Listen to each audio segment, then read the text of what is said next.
കൂട്ടുകാരെ, എല്ലാവർക്കും നിജൂസ് വേൾഡിൻ്റെ പുതിയൊരു വീഡിയോയിലേക്ക് സ്വാഗതം. എല്ലാവരും സുഖമായിട്ടിരിക്കുന്നെന്ന് വിശ്വസിക്കുന്നു. ഞങ്ങളിവിടെ സുഖമായിട്ടിരിക്കുകയാണ്. അപ്പോൾ എല്ലാവരും സന്തോഷത്തോടെയും ആരോഗ്യത്തോടെയും ഒക്കെ ഇരിക്കുക കേട്ടോ. ഇന്നത്തെ വീഡിയോയിൽ ഞാൻ സംസാരിക്കുന്നത് ഇംപ്ലാന്റേഷൻ നടക്കുന്ന സമയത്ത് നമ്മൾ വീട് തുടയ്ക്കുന്നതിനും അതുപോലെ മുറ്റമടിക്കുക, അതുപോലെ അടിച്ചു വാരുക, ഇങ്ങനെയുള്ള ജോലികൾ ചെയ്യുമ്പോൾ അല്ലെങ്കിൽ ചെയ്യാമോ എന്ന് ഒരുപാട് പേര് ചോദിച്ചിട്ടുണ്ട്. നമുക്ക് ഇംപ്ലാന്റേഷൻ ടൈം പീരീഡ് എന്നതുകൊണ്ട് ഉദ്ദേശിക്കുന്നത് നമ്മുടെ ഓവുലേഷൻ കഴിഞ്ഞതിന് ശേഷം ഫെർട്ടിലൈസേഷൻ നടന്നിട്ടുണ്ടെങ്കിൽ, ഫെർട്ടിലൈസേഷൻ എന്ന് പറയുന്നത് നമ്മുടെ എഗ്ഗും സ്പേമും തമ്മിൽ ജോയിൻ ആകുന്നുണ്ടെങ്കിൽ, ഈ ജോയിൻ ചെയ്ത് ഫെർട്ടിലൈസേഷൻ നടന്ന ഫെലോപ്പിയൻ ട്യൂബിലൂടെ ഈ ഫെർട്ടിലൈസേഷൻ നടന്ന എഗ്ഗ് ട്രാവൽ ചെയ്ത് നമ്മുടെ യൂട്രസിൻ്റെ ലൈനിങ്ങിൽ വന്ന് പറ്റിപ്പിടിക്കുന്ന ഒരു അവസ്ഥയെയാണ് നമ്മൾ ഇംപ്ലാന്റേഷൻ എന്നതുകൊണ്ട് ഉദ്ദേശിക്കുന്നത്.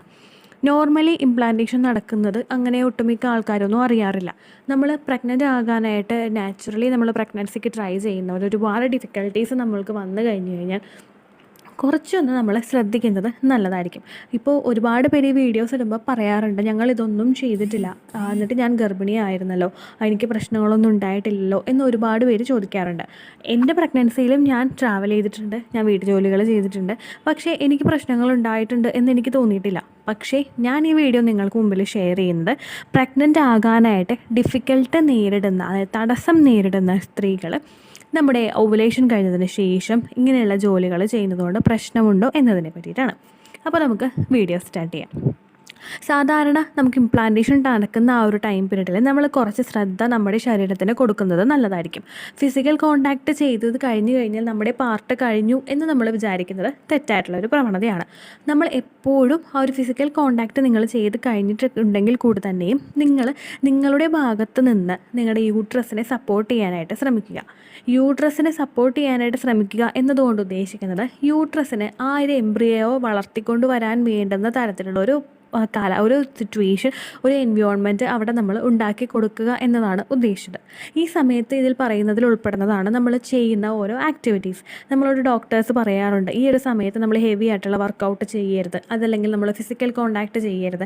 ചില സ്ത്രീകളോട് ഡോക്ടർ പറയും, നിങ്ങൾ ആ ഒരു HCG ഇഞ്ചക്ഷനൊക്കെ എടുത്തു, അതല്ലെങ്കിൽ നിങ്ങൾ ഫെർട്ടിലൈസേഷൻ നടക്കാൻ വേണ്ടിയിട്ടുള്ള മെഡിസിനൊക്കെ കഴിച്ചു, നിങ്ങൾ അതിന് ശേഷം ഒന്ന് ശരീരം ശ്രദ്ധിക്കുക എന്ന് ഡോക്ടേഴ്സ് പറയാറുണ്ട്. ഇത് മെയിനായിട്ട് പറയുന്നത് നമ്മൾ പ്രഗ്നൻ്റ് ആകാനായിട്ട് ഒരുപാട് ഡിഫിക്കൽട്ടീസ് ഉണ്ടാകുന്ന സ്ത്രീകളിലാണ്. ഇപ്പോൾ നമ്മൾ ചെയ്യുന്ന വീട്ടുജോലികളുടെ കാറ്റഗറിയിലോട്ട് നമ്മൾ വന്നു കഴിഞ്ഞ് കഴിഞ്ഞാൽ നമ്മൾ തുടയ്ക്കുന്ന ജോലി, ഇപ്പോഴത്തെ ജോലികളെല്ലാം നമ്മൾ ഉപയോഗിക്കുന്നത് മോപ്പ് ഉപയോഗിച്ചിട്ടാണ് തുടയ്ക്കുന്നത്. മോപ്പ് എന്ന് പറയുമ്പോഴേക്കും നമ്മൾ അത് തുടയ്ക്കാൻ ഉപയോഗിക്കുന്ന ആ ഒരു സ്റ്റിക്ക്, ഈ സ്റ്റിക്കില്ലാണ്ട് തുടയ്ക്കുന്നവരുണ്ടാവില്ലേ, ആ സ്റ്റിക്കില്ലാണ്ട് നമ്മൾ പണ്ടൊക്കെ തുടച്ചുകൊണ്ടിരുന്നത് വെച്ചാൽ എങ്ങനെയാണ്, നിലത്ത് ഇരുന്ന് ബക്കറ്റും വെള്ളം എടുത്ത് നമ്മളത് പിഴിഞ്ഞ് തുടച്ച് പിന്നെയും പിഴിഞ്ഞ് തുടച്ച് അങ്ങനെ നമ്മൾ എഴുന്നേക്കും, പിന്നെ ഇരിക്കും, ഈ ബക്കറ്റും വെള്ളം എടുത്ത് ആ ഒരു നിലത്തിരുന്ന് തുടച്ചിട്ട് നമ്മളത് എഴുന്നേക്കും, പിന്നെ ഇരിക്കും, നമ്മൾ പിന്നെ എഴുന്നേക്കും, വെള്ളം അഴുക്കാവുന്നതനുസരിച്ചിട്ട് നമ്മൾ കൊണ്ടുപോയി കളയും. ഇങ്ങനെയൊക്കെ ഇരുന്ന് നമ്മൾ തുടച്ചുകൊണ്ടിരുന്നത് വെച്ചത്. അങ്ങനെയുള്ള രീതിക്കുള്ള ആക്ടിവിറ്റീസ് നമ്മൾ ചെയ്യുന്നുണ്ടെങ്കിൽ, ഇപ്പോഴും ആ രീതിയിൽ ക്ലീൻ ചെയ്യുന്നവരുണ്ടെങ്കിൽ നമ്മളത് മാക്സിമം ഒഴിവാക്കുക. കാരണം നമ്മൾ മോപ്പ് ഉപയോഗിച്ചിട്ട് നമ്മൾ ജോലി മോപ്പ് ഉപയോഗിച്ചിട്ട് നമ്മൾ തുടക്കുമ്പോഴേക്കും നമ്മൾ കൊടുക്കുന്ന പ്രഷർ നമുക്ക് കുറവാണ്.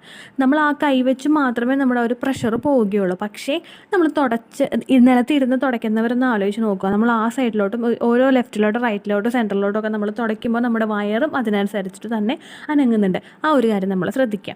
എന്നിട്ട് നമ്മൾ മോപ്പ് വെച്ച് തുടക്കുമ്പോഴുള്ള കാര്യം നമ്മൾ നോക്കുക, നമ്മൾ ആ പ്രഷർ കൊടുക്കുന്നത് നമ്മുടെ കൈക്കാണ്. വലിയ പ്രഷർ നമ്മുടെ വയറിൻ്റെ ഭാഗത്തുനിന്ന് അങ്ങോട്ട് വരുന്നില്ല. ഇപ്പോൾ കുറച്ച് അഴുക്ക് അവിടെ കിടക്കുന്നുണ്ടെങ്കിൽ നമ്മൾ കാല് വെച്ച് പയ്യെ ആ മോപ്പ് ഉപയോഗിച്ചിട്ടൊന്ന് തുടയ്ക്കും, നമ്മുടെ കാല് വെച്ച് പയ്യെ ഒന്ന് റബ്ബ് ചെയ്ത് കൊടുക്കും. അങ്ങനെയൊക്കെ ചെയ്ത് കഴിഞ്ഞാൽ നമുക്ക് പ്രഷർ കൂടുതലായിട്ട് കൊടുക്കേണ്ടി വരുന്നില്ല. ഇനി രണ്ടാമത്തെ കേസിൽ നമ്മൾ അടിച്ചു വാരുമ്പോഴുള്ള കാര്യങ്ങൾ, നമ്മൾ കൂടുതലായിട്ട് ഇങ്ങനെ കട്ടിലിൻ്റെ അടിയിലൊക്കെ പൊടിയടിക്കാൻ വേണ്ടിയിട്ട് നമ്മൾ ഇരിക്കും. അതുപോലെ തന്നെ നമ്മുടെ അലമാരയുടെ അടിയിൽ അങ്ങനെ എന്തെങ്കിലുമൊക്കെ ആയിട്ട് അടിയിലായിട്ട് നമ്മൾ ക്ലീൻ ചെയ്യാനായിട്ട് ഇങ്ങനെ കുമ്പിടുക നിവരുക അങ്ങനെയുള്ള ആക്ടിവിറ്റീസൊക്കെ നിങ്ങൾ ചെയ്യുന്നുണ്ടെങ്കിൽ അതൊന്നും അവോയ്ഡ് ചെയ്യുക. നോർമലായിട്ട് നമ്മുടെ വീട് നമ്മൾ ക്ലീൻ ചെയ്യുന്നതുകൊണ്ടൊന്നും യാതൊരു തരത്തിലുള്ളൊരു പ്രശ്നവും ഇല്ല കേട്ടോ. പിന്നെ നമ്മൾ കൂടുതലായിട്ട് കയറി ഇറങ്ങുന്ന കാര്യങ്ങളുണ്ടെങ്കിൽ അതെല്ലാം നമ്മൾ അവോയ്ഡ് ചെയ്യുക. കയറി ഇറങ്ങുന്ന കാര്യങ്ങളെന്നൊക്കെ ഉദ്ദേശിക്കുന്നത് നമ്മൾ സ്റ്റെയർ കയറി ഇറങ്ങുക, അങ്ങനെയുള്ള കാര്യങ്ങൾ, തുണി വിരിക്കാൻ മേളിൽ പോവുക, തുണി എടുക്കാൻ പോവുക. ഇപ്പോൾ അപ്സ്റ്റെയറിൽ താമസിക്കുന്നവരാണെങ്കിൽ മീൻസ് താഴെ ഹോളും താഴെ ഒരു ബെഡ്റൂമും മേളൊരു ബെഡ്റൂം അങ്ങനെയൊക്കെയുള്ള ഒറ്റ വീട്ടിൽ തന്നെ അങ്ങനെ താമസിക്കുന്നവരാണെങ്കിൽ അങ്ങനെ ഒരുപാട് തവണ കയറി ഇറങ്ങുന്നവരുണ്ടെങ്കിൽ ആ ഒരു പ്രവണത നിങ്ങൾ തുടയ്ക്കുക. നോർമലി നിങ്ങൾ നിങ്ങളുടെ വീട്ടിലുള്ള ആക്ടിവിറ്റീസ് ചെയ്യുന്നത് കൊണ്ട് യാതൊരു തരത്തിലുള്ള പ്രശ്നവും ഇല്ല. പക്ഷേ നമ്മൾ ശ്രദ്ധിക്കേണ്ട കാര്യം, നമ്മളൊരു കെയർ കൊടുത്തിട്ട് വേണം എപ്പോഴും നമ്മുടെ വീട്ടു ജോലികൾ ചെയ്യാൻ വേണ്ടിയിട്ട്. നമ്മുടെ ശരീരം ഒന്ന് നമ്മൾ ശ്രദ്ധിക്കണം. ചിലപ്പോൾ ഇൻ കേസ് നമ്മുടെ ഒരു നെഗ്ലിജൻസ് കൊണ്ടിട്ട് നമുക്ക് കെമിക്കൽ പ്രഗ്നൻസി ആയിട്ടോ അല്ലെങ്കിൽ മിസ്കാരേജ് ആയിട്ടോ ഒന്ന് പോകാനായിട്ടുള്ളൊരു സാധ്യതയുണ്ട്. അപ്പോൾ നമ്മുടെ വയറിന് കൂടുതൽ പ്രഷർ കൊടുക്കുന്ന രീതിക്ക് നമ്മൾ കൂടുതൽ കിതയ്ക്കുന്ന രീതിക്കുള്ള ആക്ടിവിറ്റീസ് ഒക്കെ ചെയ്യാതിരിക്കുക. വെള്ളമൊക്കെ കിണറ്റും കരയിൽ പോയിട്ട് വെള്ളമൊക്കെ നിറച്ചിട്ട് കുടത്തിലൊക്കെ കൊണ്ടുവന്ന് വെക്കുന്ന ഒരുപാട് പേരില്ലേ. അങ്ങനെയുള്ള സമയത്തൊക്കെ നിങ്ങൾ പ്രഗ്നൻ്റ് ആകുന്ന സമയത്ത് അല്ലെങ്കിൽ പ്രഗ്നൻസിക്ക് ട്രൈ ചെയ്യുന്ന സമയത്തൊക്കെ നിങ്ങൾ ആ ആക്ടിവിറ്റീസൊക്കെ ഒന്ന് കുറയ്ക്കുക കേട്ടോ. അതുപോലെ തന്നെ രണ്ടാമത്തെ ഇപ്പോൾ ഒരു കുട്ടിക്ക് വേണ്ടിയിട്ടാണ് നമ്മൾ ട്രൈ ചെയ്യുന്നതെങ്കിൽ മൂത്ത കുട്ടിയെ എടുത്ത് നമ്മൾ മേത്തിരിക്കുക. ആ കുഞ്ഞിന് എന്തായാലും ഒരു വെയിറ്റ് ഉണ്ടാവുമല്ലോ. ഒരു 10 കിലോ ആണെങ്കിൽ 10 കിലോയുടെ വെയിറ്റ് കുഞ്ഞിന് ഉണ്ടാവുമല്ലോ. അപ്പോൾ നമ്മൾ ആ 10 കിലോയുള്ള വെയിറ്റ് നമ്മൾ എടുക്കുന്നു, നമ്മുടെ ഹിപ്പിൽ വെക്കുന്നു, അങ്ങനെ ഇരിക്കുന്നു, എടുക്കുന്നു, അങ്ങനെയുള്ള കാര്യങ്ങളൊക്കെ ചെയ്യുന്നത് നിങ്ങളൊന്ന് കുറയ്ക്കുക. ഇത് പ്രഗ്നൻ്റ് ആകാനായിട്ട് ഡിഫിക്കൽട്ടീസ് ഉണ്ടായവർക്കാണ്.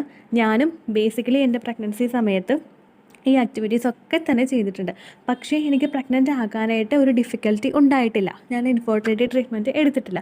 ഇനി ഇൻഫെർട്ടിലിറ്റി ട്രീറ്റ്മെൻറ്റ് എടുക്കുന്നവർ, പ്രഗ്നൻ്റ് ആകാനായിട്ട് ഡിഫിക്കൽട്ടീസ് നേരിടുന്നവർ ഈ വീഡിയോ കേൾക്കുന്നുണ്ടെങ്കിൽ ഞാൻ ഈ പറഞ്ഞ കാര്യങ്ങൾ നിങ്ങൾ ഉറപ്പായിട്ടും ശ്രദ്ധിക്കുക.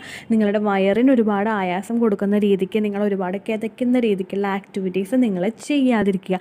ഇൻ കേസ് ഇവൺ നിങ്ങളുടെ ഫിസിക്കൽ കോണ്ടാക്റ്റ് വരെ നിങ്ങൾ അവോയ്ഡ് ചെയ്യുക കേട്ടോ. അപ്പോൾ ഇത്രയേ ഉള്ളൂ വീഡിയോ. എന്തെങ്കിലും സംശയം ഉണ്ടെങ്കിൽ നിങ്ങൾ കമൻസിൽ ചോദിക്കുക. പണ്ടത്തെ വീഡിയോയ്ക്ക് കമൻസ് ഇടുന്നവർക്ക് റിപ്ലൈ കിട്ടുന്നില്ലെങ്കിലോ, നമ്മൾ തമ്മിൽ ഓൾറെഡി ഒരു കോൺവെർസേഷൻ ഉണ്ടായിട്ടും അതിൻ്റെ കണ്ടിന്യൂഷനായിട്ട് നിങ്ങൾക്ക് റിപ്ലൈ കിട്ടിയിട്ടില്ലെങ്കിലോ, ലേറ്റസ്റ്റ് ആയിട്ട് ഞാൻ ഏത് വീഡിയോ ആണ് അപ്ലോഡ് ചെയ്യുന്നത് അതിന് താഴെ കമൻറ്റ് ഒന്ന് കോപ്പി പേസ്റ്റ് ചെയ്യാനായിട്ട് ശ്രദ്ധിക്കുക കേട്ടോ. അതുപോലെ ഓവുലേഷൻ ഡേറ്റ് കാൽക്കുലേറ്റ് ചെയ്ത് തരാനായിട്ട് റിക്വസ്റ്റ് ചെയ്യുന്നവർ എത്രയാണോ നിങ്ങളുടെ കൃത്യം സൈക്കിൾ ലെങ്ത് അത് മെൻഷൻ ചെയ്യാനായിട്ട് ശ്രദ്ധിക്കുക. സൈക്കിൾ ലെങ്ത് എന്നതുകൊണ്ട് ഉദ്ദേശിച്ചത് ഓരോ മാസവും എത്ര ദിവസം കൂടുമ്പോഴാണോ ബ്ലീഡിങ് വരുന്നത് അതിനെയാണ് കേട്ടോ ഉദ്ദേശിച്ചത്. അതായത് ജനുവരിയിൽ നിങ്ങൾക്ക് ഒരു 1-ാം തീയതിയാണ് ബ്ലീഡിങ് വന്നതെങ്കിൽ, ഫെബ്രുവരിയിൽ നിങ്ങൾക്ക് 2-ാം തീയതിയാണ് ബ്ലീഡിങ് വരുന്നതെങ്കിൽ, ജനുവരി 1-നെ ഡേ 1 ആയിട്ടെടുത്ത് ഫെബ്രുവരി 2 വരെ എത്ര ദിവസമുണ്ടോ അത് എണ്ണി പറയുന്നതാണ് സൈക്കിൾ ലെങ്ത് എന്നതുകൊണ്ട് ഉദ്ദേശിച്ചത് കേട്ടോ. ബ്ലീഡിങ് നടന്ന ദിവസം നിങ്ങൾ എടുത്താൽ മതിയാകും. സ്പോട്ടിങ് നടന്ന ദിവസം, അതായത് ചെറുതായിട്ടുള്ള ബ്രൗൺ ഡിസ്ചാർജോ ബ്രൗൺ കളറുള്ള സ്പോട്ടിങ്ങോ വന്ന ദിവസം നിങ്ങൾ എടുക്കേണ്ട ആവശ്യം ഇല്ല കേട്ടോ. അപ്പോൾ ഇതുപോലെ തന്നെ നിങ്ങൾ ശ്രദ്ധിക്കുക. സൈക്കിൾ ലെങ്ത് ചോദിക്കുന്ന സമയത്ത് എന്നാണോ ഡേറ്റ് അത് നിങ്ങൾ മെൻഷൻ ചെയ്യാതിരിക്കുക. അതായത് ചില ആളുകൾ ജനുവരി 16, ഫെബ്രുവരി 14 അങ്ങനെ പറയും. അങ്ങനെ പറഞ്ഞുകൊണ്ട് കാര്യമില്ല കേട്ടോ. അപ്പോൾ ഇത്രയേ ഉള്ളൂ വീഡിയോ. അടുത്തൊരു യൂസ്ഫുൾ വീഡിയോ ആയിട്ട് നമുക്ക് വീണ്ടും കാണാം. ബൈ.